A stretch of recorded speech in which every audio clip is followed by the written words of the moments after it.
Olá pessoal, tudo bom? Eu sou o professor Yuri Oliveira e estou trazendo para vocês a resolução do exercício 21.41 do livro Física 3, do Young Friedman, da 14ª edição. Neste exercício, está sendo abordada a questão do campo elétrico resultante gerado por três cargas pontiformes em um determinado ponto P. A questão lá traz uma ilustração de como as cargas estão dispostas e como é que esse ponto P está localizado. Para facilitar a nossa comunicação, eu vou numerar cada uma dessas cargas. Eu vou dizer que essa primeira carga aqui é a carga 1, essa segunda é a carga 2 e essa terceira aqui a carga 3. Então toda vez que eu falar Q1 é essa primeira carga, Q2 é essa e Q3 essa últimazinha. E a questão pede para a gente determinar o campo, o módulo de direção e sentido do campo elétrico que é percebido nesse ponto P aqui, ó, que está distante 6 centímetros da carga Q2. Por questões de simetria, nós devemos observar que vão ter algumas anulações aí de componentes.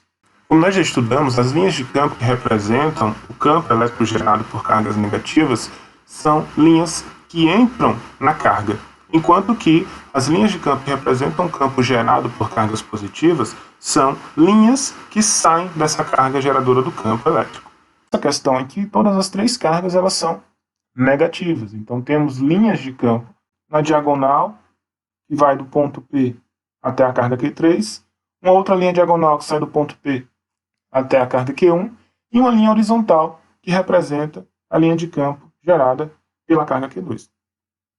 O campo elétrico resultante, ele vai ser a soma de três vetores campo elétrico gerado por cada uma dessas cargas. Então a gente vai ter o campo elétrico gerado pela carga Q1, o campo elétrico gerado pela carga Q2, o campo elétrico gerado pela carga Q3. Todos esses três campos são vetores, e a soma vetorial desses três vetores representa o campo elétrico resultante. Como nós sabemos, o campo elétrico ele é definido por 1 sobre 4π ε0 vezes a carga que gera esse campo elétrico, dividido pela distância do ponto onde o campo é percebido até a carga que gera este campo, orientado através do vetor unitário R'. Dessa forma, nós podemos dizer que o módulo do campo elétrico é 1 sobre 4π ε0 Q sobre D ao quadrado. Ou ainda dizer que é 8,99 vezes 10 a 9 Q sobre D ao quadrado. Nós primeiro temos que determinar a distância de cada uma dessas cargas ao ponto P. A distância da carga 2 até o ponto P já está definida, são 6 centímetros. Só que a distância da carga 1 e da carga 3 até o ponto P ainda não foi definida. Por questões de simetria, eu acho que fica fácil para todos identificarem que essas duas distâncias são iguais. Da carga Q1 até o ponto P e da carga Q3 até o ponto P. Porque temos uma coordenada 6 cm no eixo X e uma coordenada 8 cm no eixo Y para ambas. Então, essa distância aqui será a mesma. Se a gente faz uma conta simples aqui, a gente vai ver que o valor dessa distância que eu vou chamar de D1 e o valor dessa distância que eu vou chamar de D3 vão ser determinados por D1 igual a D3, que vai ser nada mais nada menos do que a raiz quadrada de 8 ao quadrado mais 6 ao quadrado. Isso vai nos dar o valor de 10 centímetros.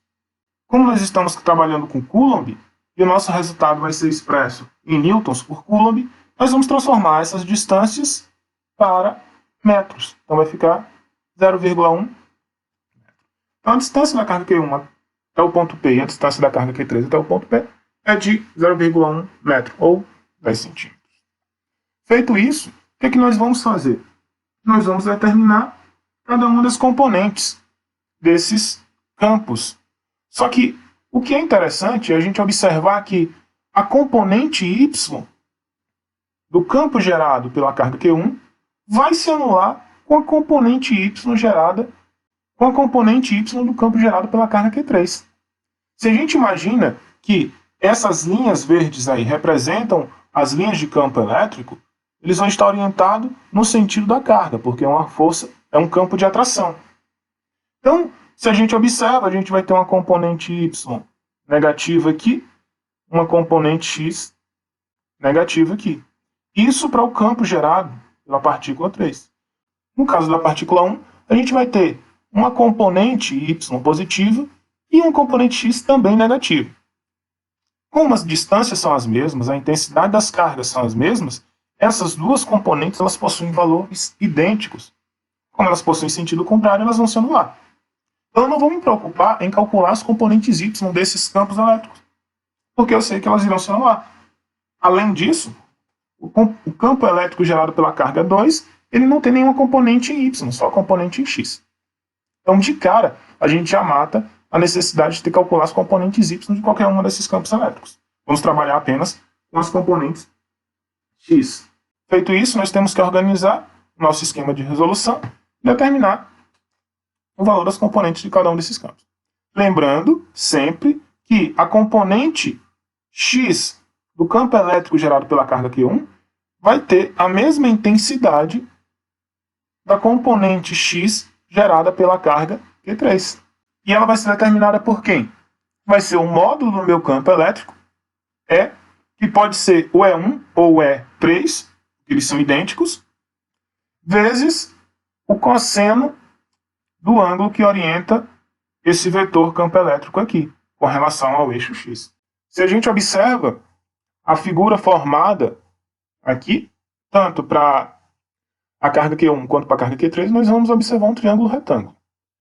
De forma que se a gente pega o ângulo gerado com o eixo x por esse vetor campo elétrico, nós vamos observar o quê? Nós vamos observar que o cosseno desse ângulo é o cateto adjacente dividido pela hipotenusa. Nesse caso, o cateto adjacente é a distância de 6 centímetros e a hipotenusa é a distância de 10 centímetros. Tanto para a carga Q1 quanto para a carga Q3, o cosseno de θ ele vai ser determinado em função do cateto adjacente sobre a hipotenusa. O cateto adjacente é 6 centímetros, a hipotenusa é 10 centímetros, de forma que a gente vai ter um valor de 0,6. Esse é o cosseno do ângulo, então a gente nem precisou determinar o nosso ângulo, a gente já tem o valor do cosseno dele, só analisando a nossa figura, que é um triângulo retângulo. Devemos estar atentos à orientação, o sentido desse vetor, mas isso a gente vai fazer no finalzinho. Então, feito isso aqui, como é que nós vamos proceder? Nós vamos calcular o valor dessas componentes. Desta forma, temos que tanto E1x quanto E3x vai ser determinado pelo módulo do campo elétrico, então vai ser 8,99 vezes 10 a 9, que multiplica o módulo da carga, que vai ser o módulo de menos 5 vezes 10 a menos 6, dividido por 0,1 ao quadrado. Tudo isso multiplicado pelo cosseno do ângulo que nós determinamos como 0,6. Dessa maneira, a nossa componente E1x ela vai assumir o valor de 27 vezes 10 a 5 Newton por Coulomb. Agora vamos determinar a componente x do campo gerado pela carga Q2. Nada mais é do que o módulo do campo gerado por essa carga vezes o cosseno do ângulo que esse vetor faz com o eixo x.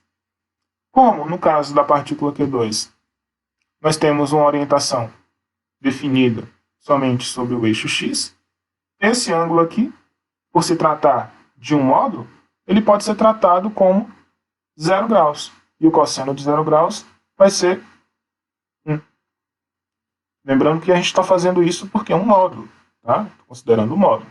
Então, tanto faz se é 0 ou 180, o cosseno de 180 dava menos 1, mas como a gente está trabalhando com módulo, vai dar 1. Então, estou considerando 0 ou seus equivalentes, em termos de módulo.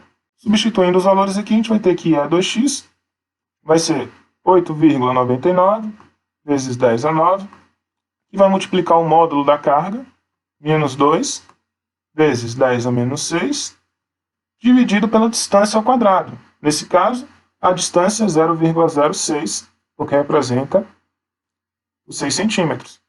Isso vezes o cosseno do ângulo, que é 1.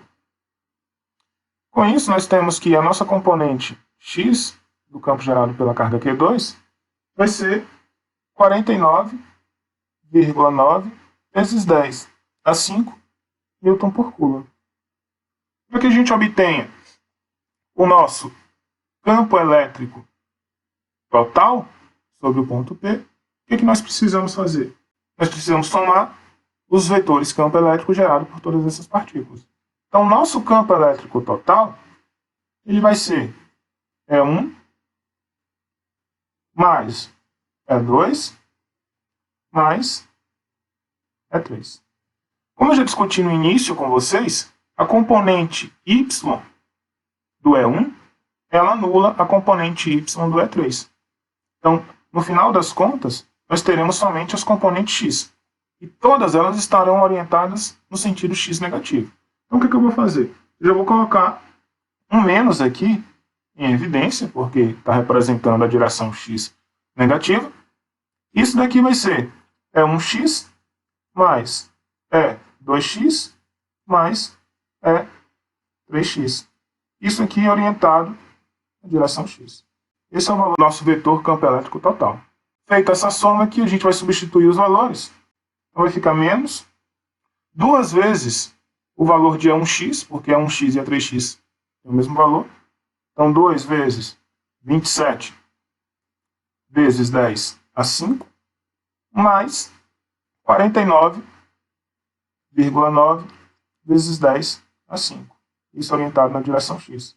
Isso vai nos dar um valor aproximado de menos 1,04 vezes 10 a 5, orientado na direção X, isso em Newton por Coulomb.